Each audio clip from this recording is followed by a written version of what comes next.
Copyright disclaimer under Section 107 of the Copyright Act 1976. Allowance is made for fair use for purposes such as criticism, comment, news, reporting, teaching, scholarship, and research. Fair use is a use permitted by copyright statute that might otherwise be infringing. Non-profit, educational, personal use tips the balance in favor of fair use. Salaam Alaikum. Mr. Moderator, our distinguished guests, brothers and sisters, our friends and our enemies. إن الحمد لله حمدا كثيرا طيبا مباركا فيه كما يحب ربنا يرضى وصلى الله على نبينا محمد وعلى آله وصحبه أجمعين وبعد. Family, friends, foes, haters, and hatettes, welcome back to the features. I am doing another reaction video of Sheikh Uthman Farooq against the three Christian apologists, David Wood, Sam Shamoun, and Anthony Rogers, right? So this is the grand finale part that I'm going to be doing my commentary on. And if you haven't seen it, check it out. It is, I mean, these guys, I mean, the first one was pretty bad, but the second one, they really got overwhelmed. And I'm going to basically talk about the things, the parts that I think were really important for people to understand. So like, subscribe, share, hit me up on Patreon. I am very humbled for all the support I got with the last couple of reaction videos I did. So Insha Allah, I'll try to keep doing them if you guys like these type of things. And if you have any suggestions for reaction videos, just hit me up on the comments section, and maybe I can make it a regular thing. I don't know. All right, but we'll see, inshallah. Okay, so let's get right into it. When I asked David, for example, could we say that God gets a wife and has sex and has children and things like that? You said that would be against the nature of God, right?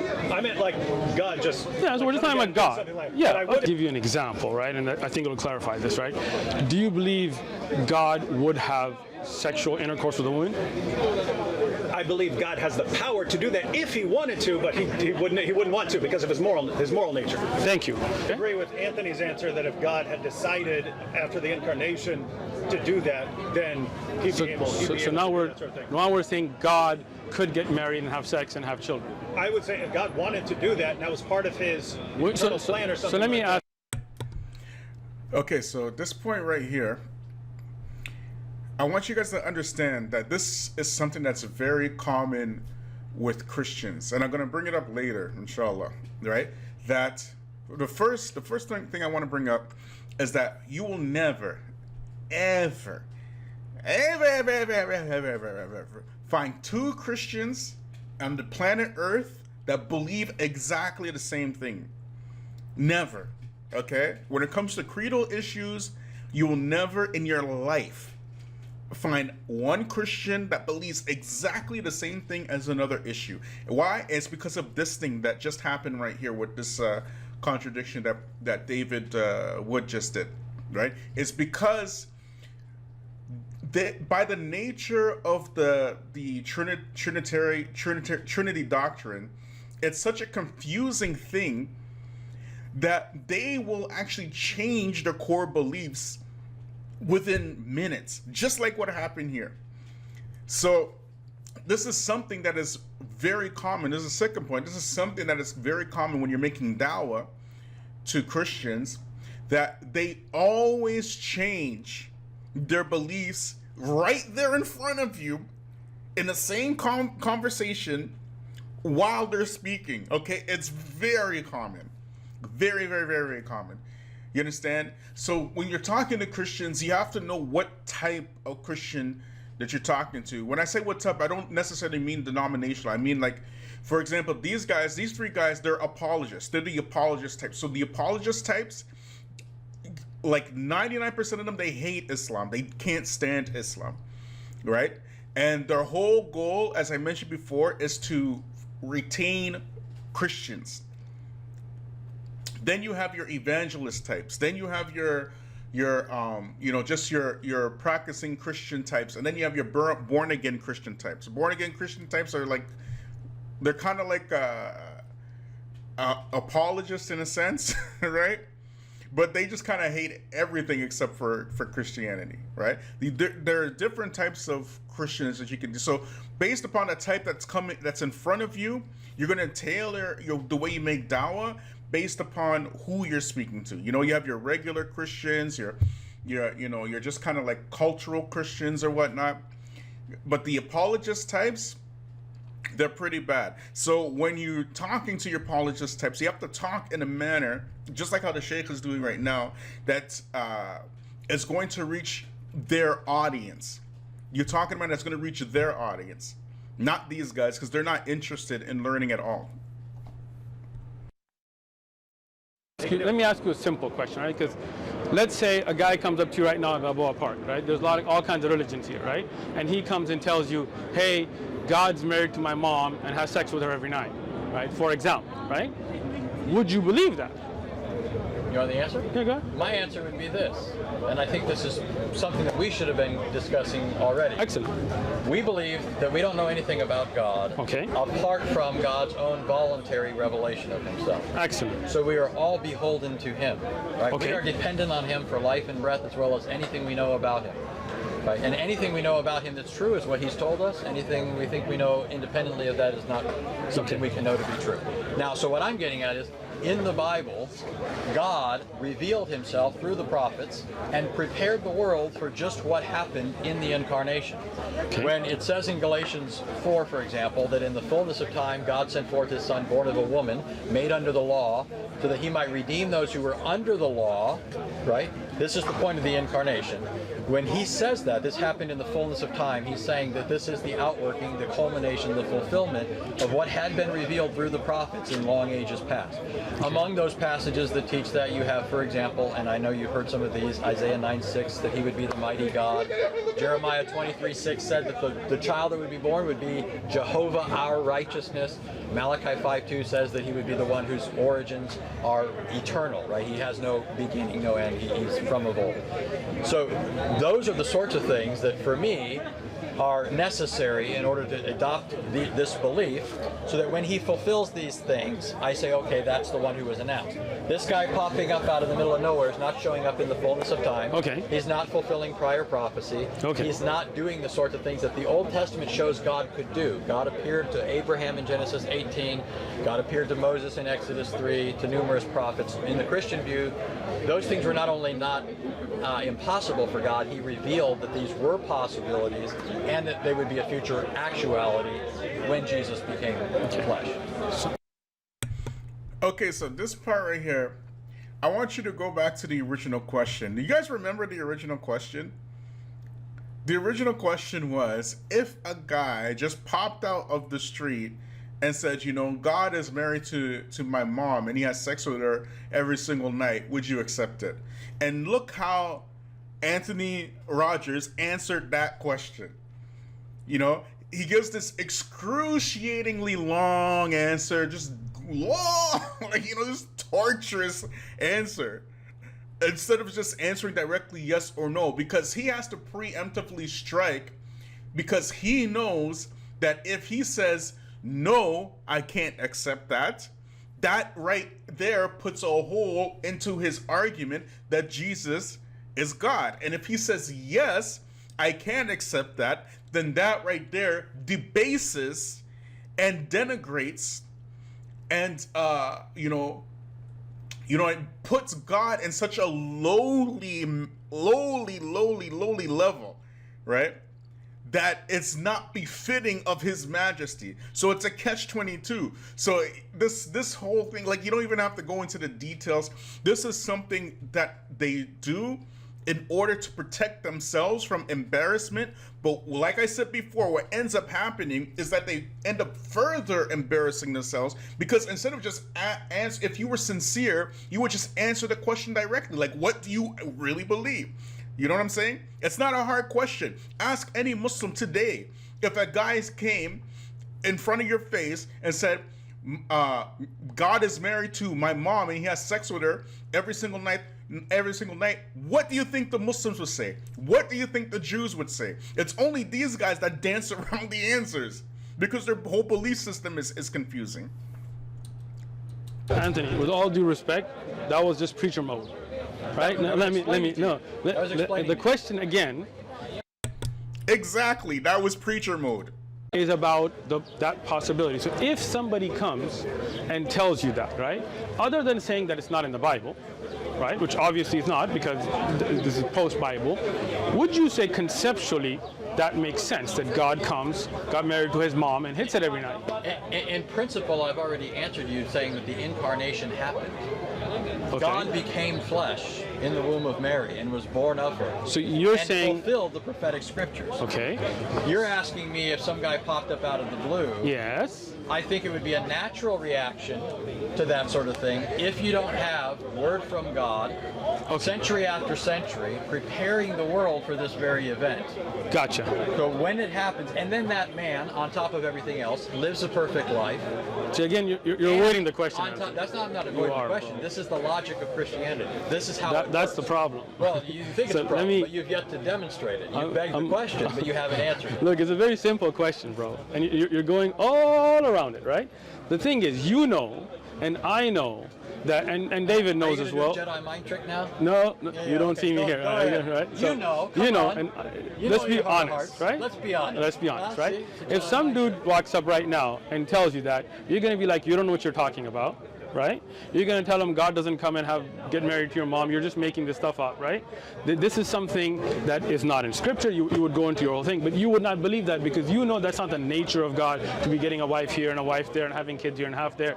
God is above all of that, right? You're just imputing beliefs to me, though. You're just imputing Can I stuff. add a Go ahead. possible example? Because I think, well, let me give you an example. If someone came up to me and said that they have a time machine in their pocket, Okay. I would not believe it for a second. Okay. It's not because I don't believe it's possible. It's just I believe that's extraordinarily unlikely, and you would have to provide me with some very good evidence. Excellent. Okay. For that, right? Good. If someone came up to me and they said they have a square circle in their pocket, I would regard that as impossible. Thank you. So We're with it. yeah. So what When you get with it, then so I'll give you. notice those are two things. One is Right. it's extraordinarily improbable given everything else I believe. Right. That's one thing. And then there's things that I would just regard as possible. If you say, hey, there's a married bachelor over there. So well, I don't know what you're talking about. I don't know what you're talking about. Exactly. If you say, okay. But anyway. That's good. That's a good, excellent example. If someone were to come up and say, something about someone being incarnate or something like that. Now we're Christians, so we believe in that revelation. We believe in the revelation we have. Right. So we don't believe that sort of thing is going to happen. So we would dismiss it on that. As far as you would dismiss it on basically your belief.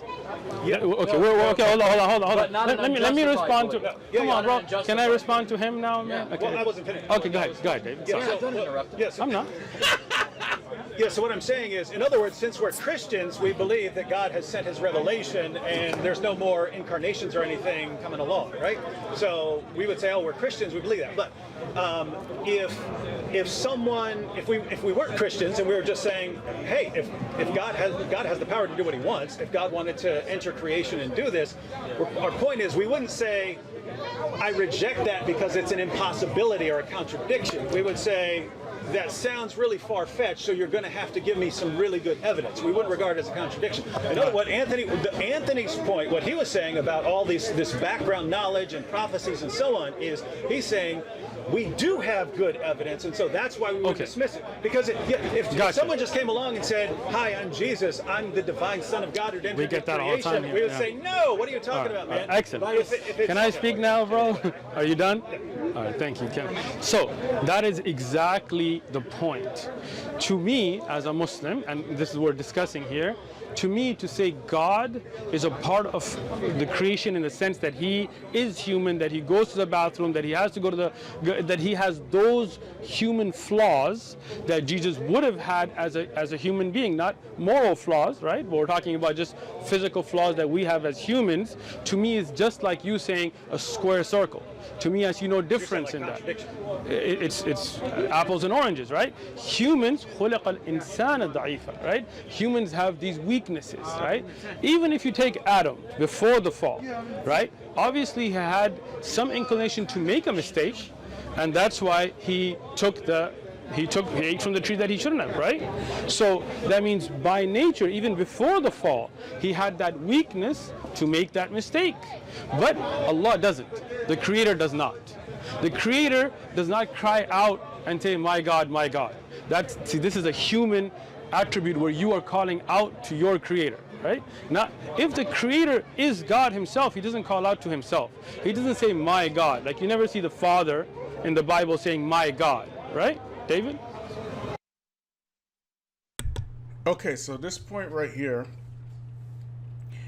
when he's explaining the incarnation and whatnot, I want you guys to understand something.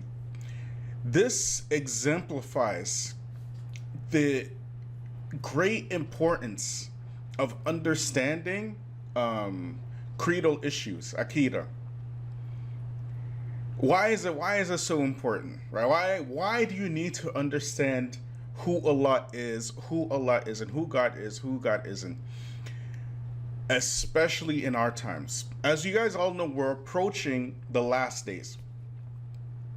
And Christians, just like Jews, just like Muslims, we all believe in the Antichrist. The Antichrist is coming. You understand? If you do not understand creedal issues, you will 100% end up following the Antichrist. There's no doubt about it.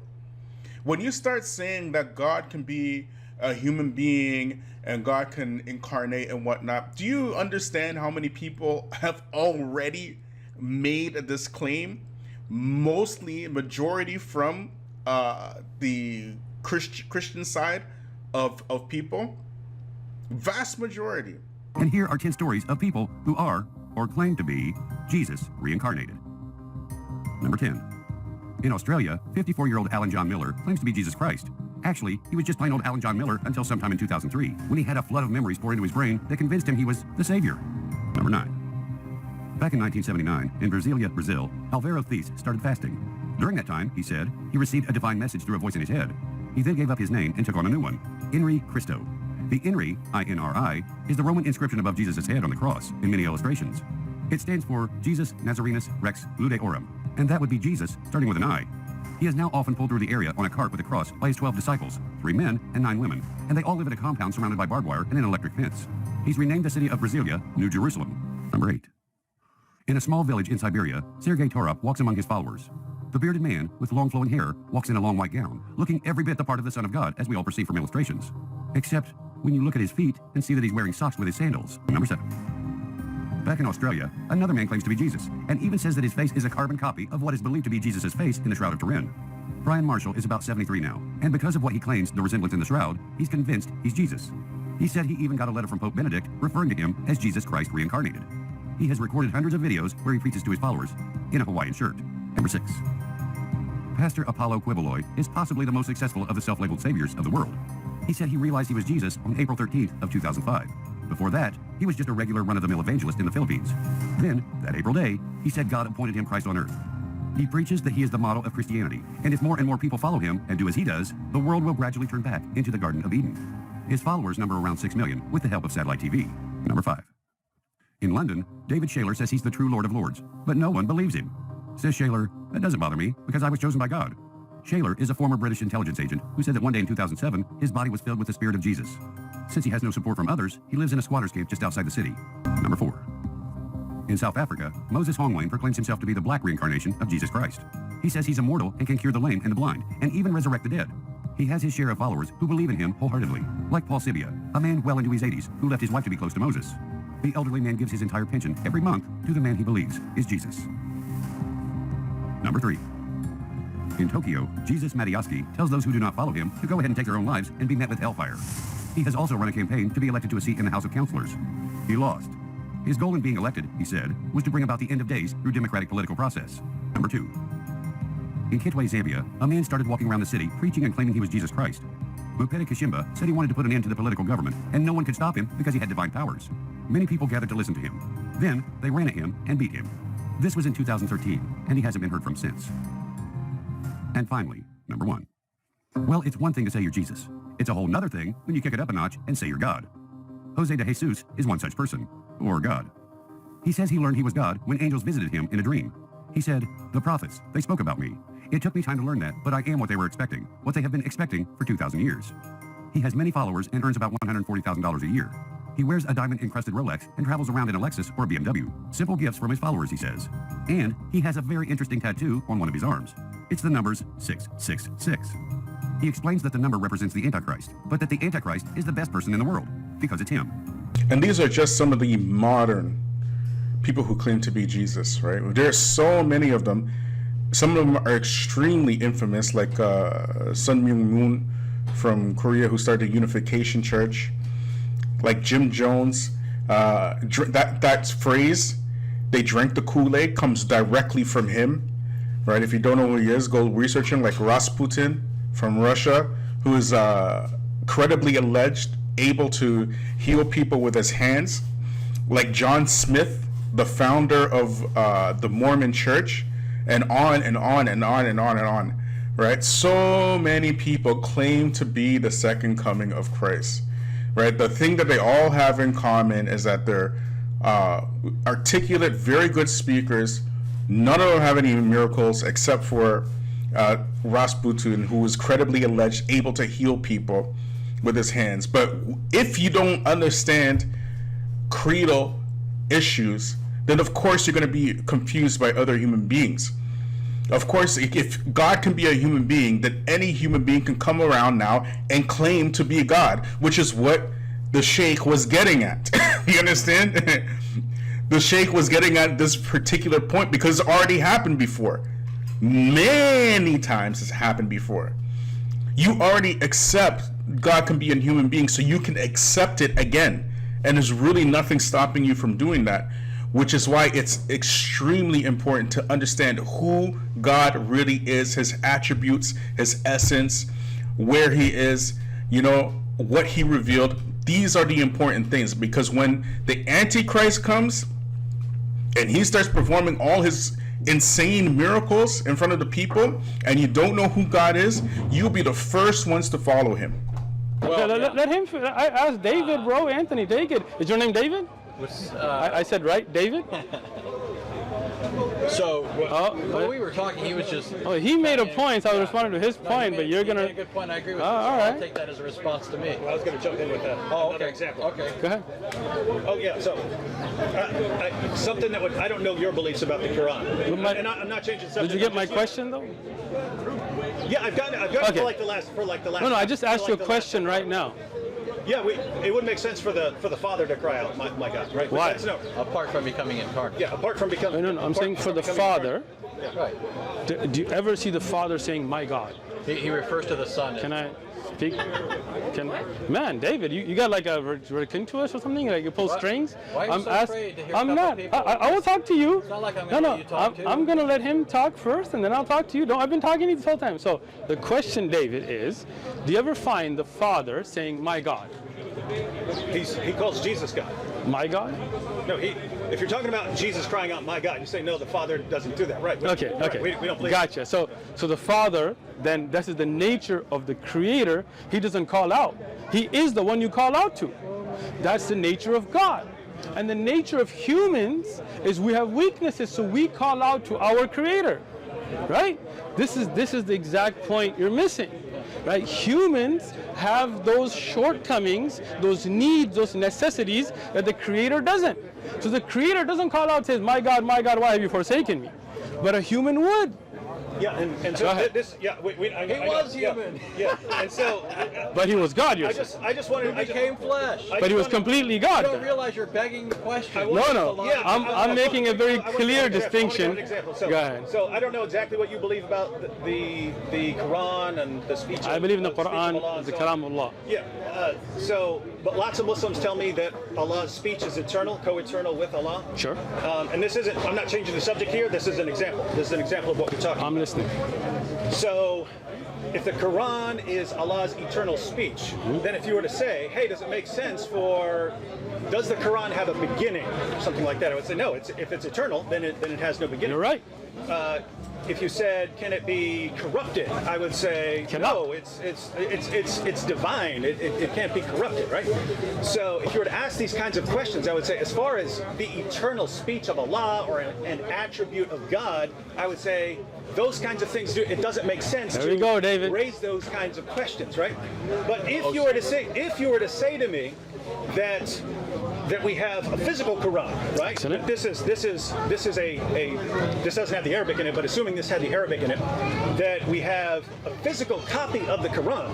Excellent. Then it seems like the physical copy of the Quran would kind of have two natures. It's the eternal speech of Allah, and yet it's entered our world because we have a physical world. It's entered our world as a physical book made of paper and glue and ink. And therefore, if you were to ask me, does it make sense to talk about this as having a beginning, or about this being corrupted and changed and so on, then I would say, yes, it's a physical book. Of course, it can fall apart. It eventually will. You mentioned earlier that people can eat it or burn it or all kinds of things. And so it makes sense to talk about a physical weird people, It makes sense to talk about a physical Quran. So in other words, I would say that a book that has two natures, that it's the eternal speech of Allah entered into creation in a physical form so that we can have it, it now makes sense to talk about this having a beginning, and I'm assuming it has a publication date. So it now makes sense to talk about this having a publication date. It now makes sense. It didn't make sense before when you're talking about the speech of Allah before it comes into creation. Once it enters into creation, now we can ask these questions. But if I were to take your objection seriously, I would have to say, no, it's absurd to talk about these eternal things that can't be corrupted, being corruptible, having a beginning, having an end, falling apart. That makes no sense of the eternal speech of Allah. Excellent. Are you playing? Excellent. Oh no, you guys don't do music. You don't do music. No, I'll let you play the music for us. All right. I don't know how to play it. Come on, learn. All right. So now, excellent answer. I appreciate that. All right. So let's go to that now. Right. The Quran is Kalamullah. Right? The Quran will never call out to Allah. Okay? Now, in the Quran, you will never say, take it easy, Anthony. Is it true? Hold it together, Crook. Hold it together. I will. Okay? The Quran itself is Kalamullah. Right? The Quran responds to, for example, the Prophet ﷺ, right? But the Quran does not speak to Allah. It is the speech of Allah. Allah teaches us, for example, ad'iyah, which are called dua, supplications, for us to use to call to Allah, right? But let me finish, bro. Take it easy. Yeah, I got you. Okay, so now, when you say this has a publication date, none of us standing here as Muslims will say this is a part of the creator. Right? This here is a published book. That's why the Quran is recited and the Quran is revealed. It was never sent just like a book, right? Because then that book, once it hits the earth, then that would be part of the worldly things. That's why Imam al-Bukhari has a book called Khalaq al-Af'al al-Ibad, where he talks about the recitation or the paper or the ink is not what is Quran. Quran is what is revealed. And before the Day of Judgment, it will be taken up. And that revelation can never be corrupted. That revelation is always preserved. And that revelation doesn't weaken. Do you understand what I'm saying? Now, when you talk about Jesus now, on the other hand, when you say that he came and he became human, but then at the same breath you say that he's always one, God is not divisible. So you're saying then that is God himself, even though he's human, and even though he is God, the Father and him are the same thing, but he's saying, oh my God, why have you forsaken me? That makes absolutely no sense. Okay, so I just want to give a little explanation of what's going on here, right? So the reason why this point is being stressed by David Wood is because there's a very famous verse in the Bible. Most Christians or ex-Christians know about it. It's the first verse of the Gospel of John, where it says, in the beginning was the Word, and the Word was with God, and then the Word was God. Right, and then John 1:14, where it says, what is it? And the Word became flesh and dwelt among us, and the only begotten of the Father, or something like that. I'll post exactly what the verses say, but pretty much every Christian, they know these verses, right? So why he's making this comparison between the word of like in terms of the Quran, and he's trying to make this parallel between the Quran, is because of these particular verses where in John it's saying basically the word was with God and then the word was God. You understand? All right, so he's basically trying to say now, because of this attributes of the Quran being the kalam of Allah, the speech of Allah, and Allah always had these attributes. Likewise, Allah always had the attribute of the word, and he always had the attribute of the word eventually becoming God. You understand? That's what he's trying to say. You feel me? So when the Sheikh is making his rebuttal now, he's telling him that what we say in the Quran is that this is the speech of Allah, and the speech of Allah does not beg Allah for anything. Because there's another verse in the Bible where Jesus, he calls up to God when he's crucified in the Bible, according to the Bible, and he says, Ila lama sabaqtani, which means, my Lord, why have you forsaken me? You understand? That's where he's getting at. The attributes of Allah don't beg Allah for anything. So this is a mistake. So the main difference between how the Muslims view the attributes of Allah and how the Christians view the attributes of Allah is that the Muslims see the attributes of Allah as his actual attributes. You understand? However, the Christian, they view particularly the speech or the word of Allah to be not just his attribute, but a part of his actual essence. So let's say, for example, that we agree, for argument's sake, we're going to agree with the Christians that the word, for the beginning there was the word, and then the word was with God, and then the word was God. And we agree with them on that particular point, that the word, the actual speech or the kalam of God, became God himself, right? Just for argument's sake, okay? And then the word, the attribute of the word itself, became flesh. Okay, so you're with me now, right? We're going to agree with them on this particular point. You understand? They specify the word, the attribute of the word becoming flesh. No other attribute. You understand? This is a singling out of an attribute of God that becomes into the creation. Whereas the Islamic view is that all the attributes are one and with God himself, but they never, ever become a part of the creation. Are you with me so far? But the Christian, he says, the word became flesh. So now, the question arises that God, he has so many different attributes, okay? He's the creator, he's the sustainer, he's the omnipotent, he is the master of the day of judgment, he is the light, he is the guide, he's the judge of judges, We agree with the Christians on these attributes. But the word, right, became flesh. And the word became divine. So the question now arises, when the word became divine, what happened to all the other attributes? Are you with me? For example, the Muslims, there's a hadith, famous hadith, where there are 99 attributes of Allah. If you call him by these attributes, Allah will give you what you like and whatnot, right? So it's an encouragement to call Allah or God by these names, like, Al-Razak, the provider, Al-Khaliq, the creator. You see what I'm saying? Al-Hayy, the ever-living, Al-Qayyum, the everlasting, okay? It's an encouragement to call Allah by all these attributes.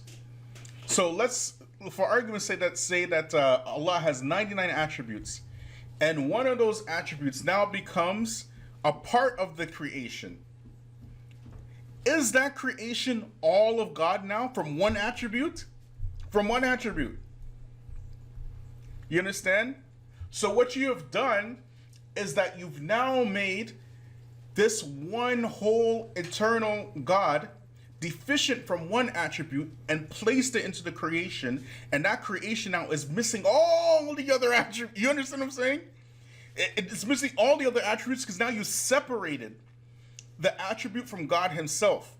It's like when the Sheikh was talking about if you have a branch of a tree, right? The branch is a part of the tree, but once you cut that branch off, it's no longer a part of that tree. So once you separate the word from God and you make it a part of the creation, that word is no longer part of the larger essence of God himself. How can it be? You separated it.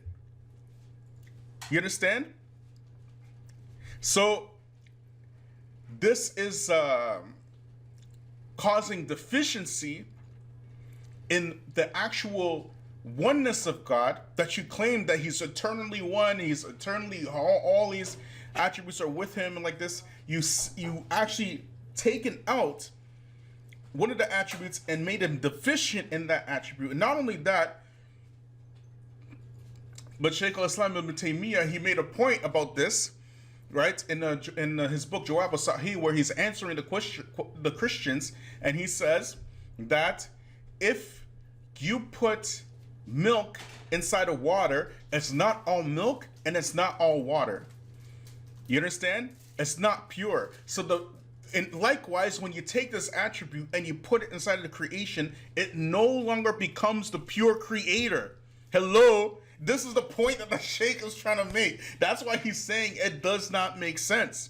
So when we ask the Christians now to please provide us the statements of Jesus, because most of these type of verses of divinity come from the Gospel of John only.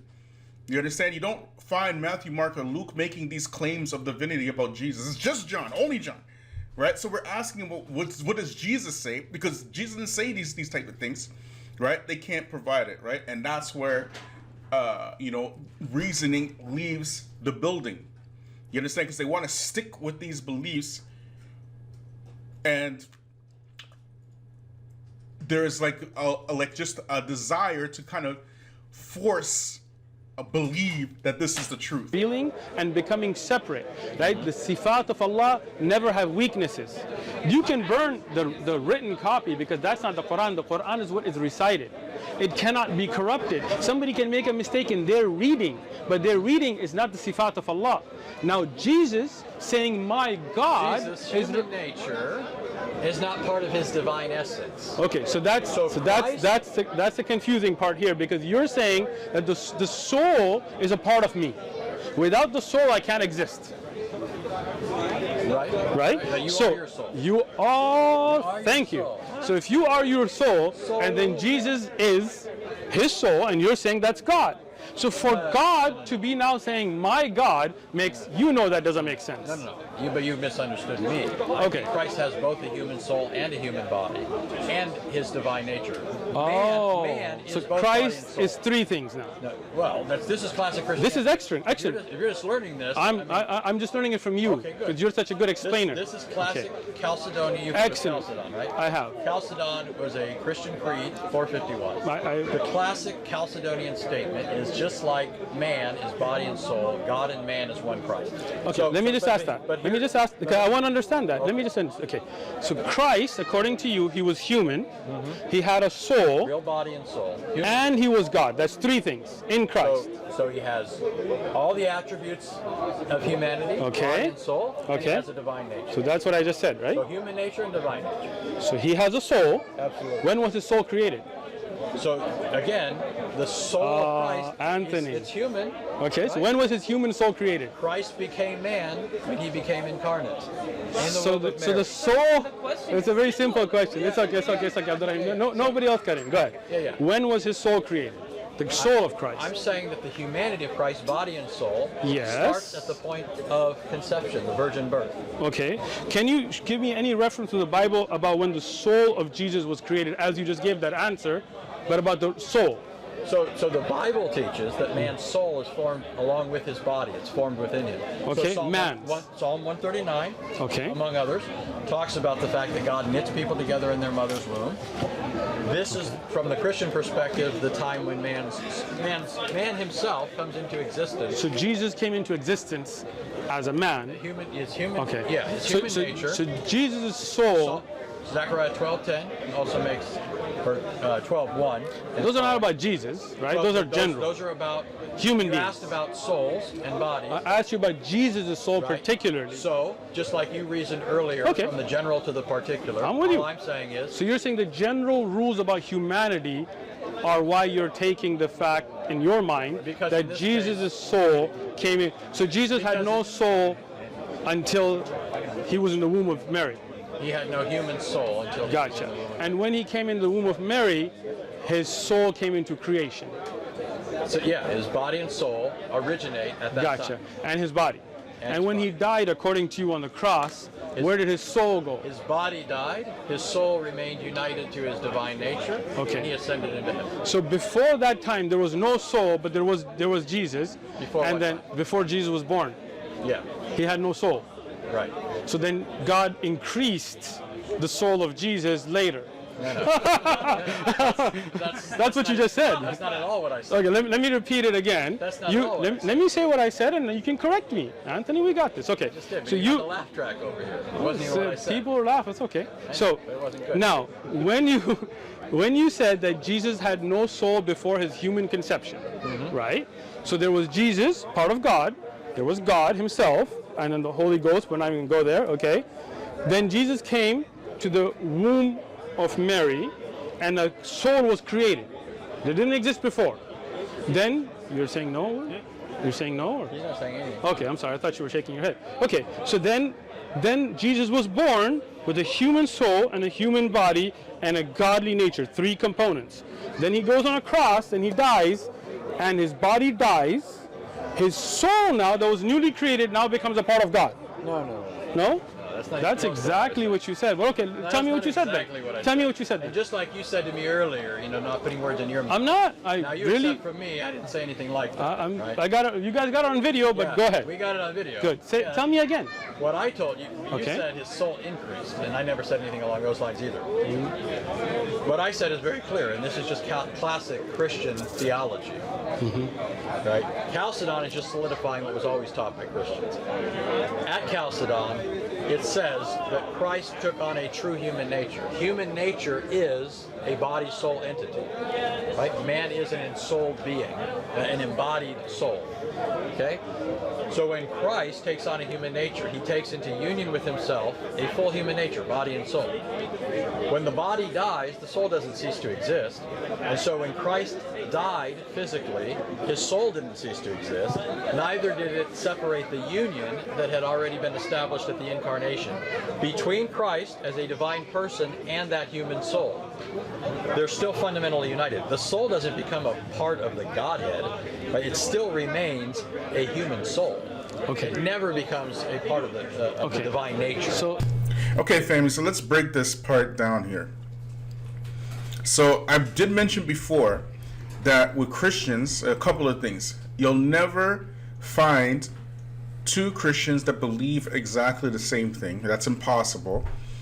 And the second thing I mentioned is that Christians will change their beliefs like even mid-sentence, right? If you catch them, they'll change. This guy, legit, he changed his belief. Not even in 5 minutes, he changed his belief. Watch this. and when he died, according to you on the cross, where did his soul go? His body died, his soul remained united to his divine nature.